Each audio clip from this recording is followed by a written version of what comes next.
La vengeance divine ne se fait pas attendre. Piqué au vif dans son amour-propre, Ishtar inflige une violente fièvre à Enkidu qui lui sera fatale. La peine de Gilgamesh est immense et ses pleurs montent jusqu'aux dieux. Il enjoint tous ses sujets à partager son chagrin. Pour la première fois de sa vie, le despote prend conscience du caractère implacable de la mort.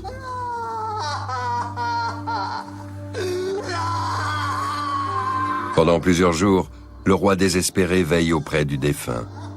Lorsque des vers surgissent du cadavre, il se résout à organiser des funérailles dignes de son fidèle ami. Gilgamesh sait qu'une malédiction pèse sur lui. Une peur inconnue de lui jusque-là germe dans son cœur. Sa soif irrépressible de combat, de jeu et de plaisir s'est dissipée. Le roi en crise décide de devenir immortel. Il se débarrasse des insignes du pouvoir, abandonne tout et part à la recherche du seul homme qui peut l'aider dans sa quête. Il emprunte un chemin long et difficile. Selon la légende, l'aventurier aurait marché jusqu'au bout du monde. Il réussit avec brio la première épreuve, tuer des lions sauvages qui voulaient le dévorer.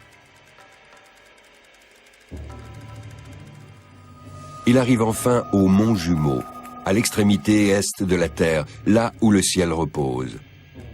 Au centre, il aperçoit un trou sombre, la porte de la voie solaire. Le héros s'approche de l'entrée, gardé par deux terribles hommes scorpions.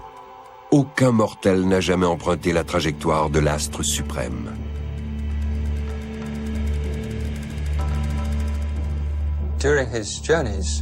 Lors de sa quête de l'immortalité, Gilgamesh parvient au mont Machu, qui se trouve au bout du monde. Il doit emprunter le chemin par lequel le soleil passe pour se lever et se coucher.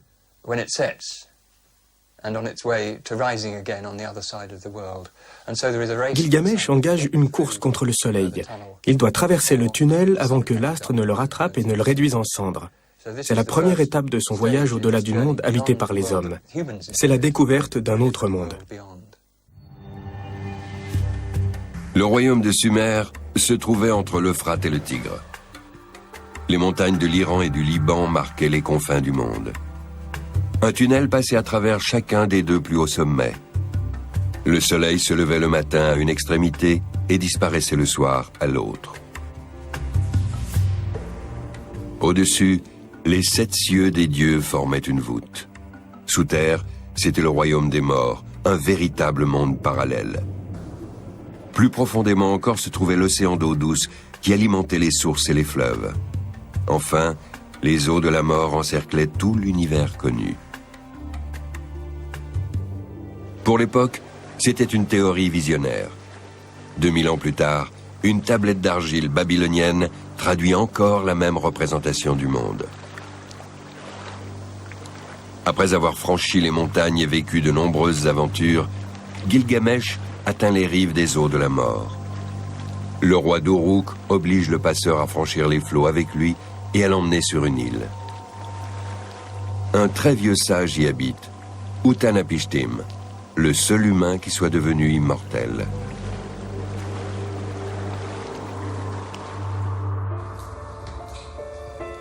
L'histoire qu'il raconte au roi évoque une violente inondation qui bouleversa le monde des hommes. Lorsque George Smith, l'Anglais qui le premier déchiffra l'épopée de Gilgamesh, tombe sur ce passage de la 11e tablette, sa surprise est de taille. Il y découvre qu'un très vieil homme, le sage Utanapishtim, qui habite l'île, et sa femme sont les seuls survivants d'une inondation déclenchée par les dieux en guise de châtiment. La ressemblance avec l'histoire de Noé et du déluge biblique est évidente. Selon des témoins, lorsqu'il a compris la portée de ce qu'il lisait, il s'est levé et a couru dans toute la pièce en retirant ses vêtements. Nous sommes portés à croire qu'il n'était pas complètement nu. Mais il était sûrement moins vêtu qu'il ne convenait à un employé de musée sous l'époque victorienne.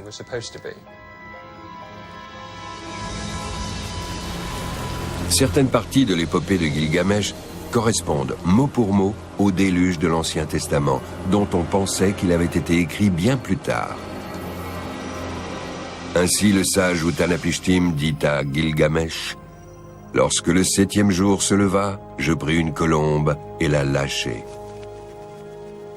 La colombe s'envola, mais elle revint. Puis je pris une hirondelle et la lâchai, mais elle revint. Je pris un corbeau, le corbeau s'envola et ne revint pas. » Utanapishtim et sa femme ont survécu au déluge parce qu'ils ont construit une arche sur ordre des dieux. Quand les eaux ont baissé, ils ont échoué sur une montagne. En 1872, la concordance des textes soulève une question dans l'opinion publique. L'Ancien Testament aurait-il été écrit à l'époque des Sumériens? Pour l'Église, ce serait insupportable. En 1927, l'archéologue britannique Leonard Woolley entreprend des fouilles dans la ville sumérienne d'Ur, à 80 km environ de l'ancienne capitale Uruk. Il découvre notamment un cimetière royal exceptionnel. Dans beaucoup de tombes, les souverains ont été enterrés avec leurs suites, qui devaient les accompagner dans l'autre monde, leur apporter à manger et les divertir en jouant de la musique. Mais surtout, l'Anglais met au jour une couche géologique homogène de plus de 3 mètres d'épaisseur, sans fossiles ni traces de peuplement. Cela semble confirmer la thèse d'une inondation prolongée. À l'Institut géologique de l'Université de Marburg, en Allemagne, des spécialistes étudient depuis longtemps cette découverte insolite.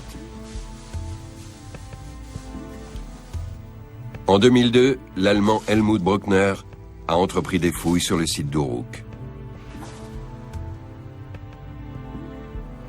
Sur les photos des échantillons géologiques, il identifie clairement la couche que Woolley a découverte en 1927. Sous les dépôts éoliens se trouve la couche archéologique la plus récente, avec des traces de peuplement humain. En dessous s'étend une large bande de sédiments provenant d'une inondation. Enfin, 10 mètres plus bas, on distingue à nouveau une couche témoignant d'activité humaine.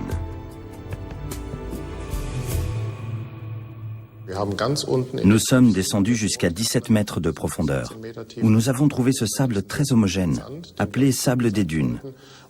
Au-dessus, nous avons repéré des couches correspondant à une inondation. Autrement dit, nous savons que l'Euphrate et le Tigre sont probablement sortis de leur lit et que ces alluvions, ces sédiments fluviaux, se sont accumulés ici. Pour le géologue, c'est une preuve scientifique qu'au moins une grande inondation a eu lieu à Sumer. Cette grande inondation pourrait s'expliquer par le fait que le pays est très plat. Envisageons un scénario catastrophe. Les vents du sud s'abattent sur le golfe Persique, le niveau de l'eau monte et il y a de fortes précipitations dans les bassins de l'Euphrate, du Tigre et du Karun, le troisième fleuve qu'on oublie trop souvent. On peut tout à fait imaginer que la réunion de ces conditions ait provoqué d'énormes inondations, il y a 1000 ou 10 000 ans. Une catastrophe de cette ampleur est restée gravée dans la mémoire de l'homme, comme le montre l'épopée de Gilgamesh.